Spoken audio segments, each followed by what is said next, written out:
Amazing! What's up guys? Dito naman tayo ngayon sa aking bagong vlog.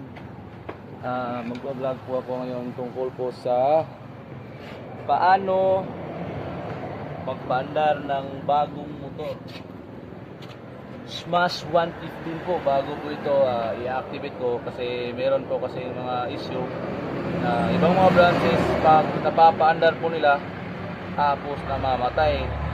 Kahit gaano pa nila pinapataas yung idle, ganun pa rin.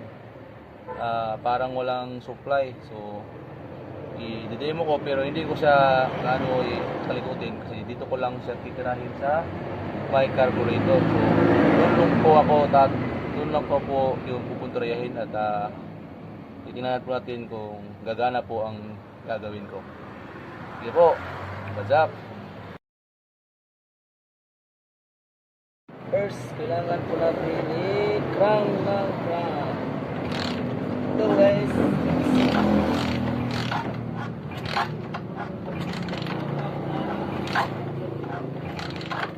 Bakit kailangan i-crank? Kasi ito po ay diaphragm type. So, higupin muna yung gasolina, papasok punta sa carburetor.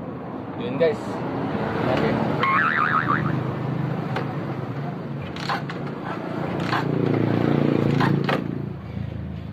Saka natin i-on yung switch.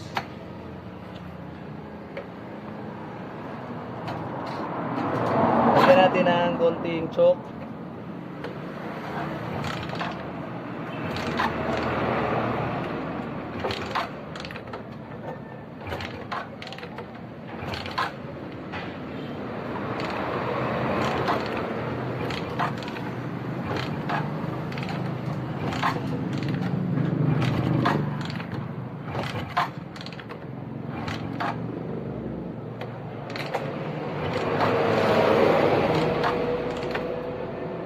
Guys, yan yung mga sinasabi natin na medyo tagal siyang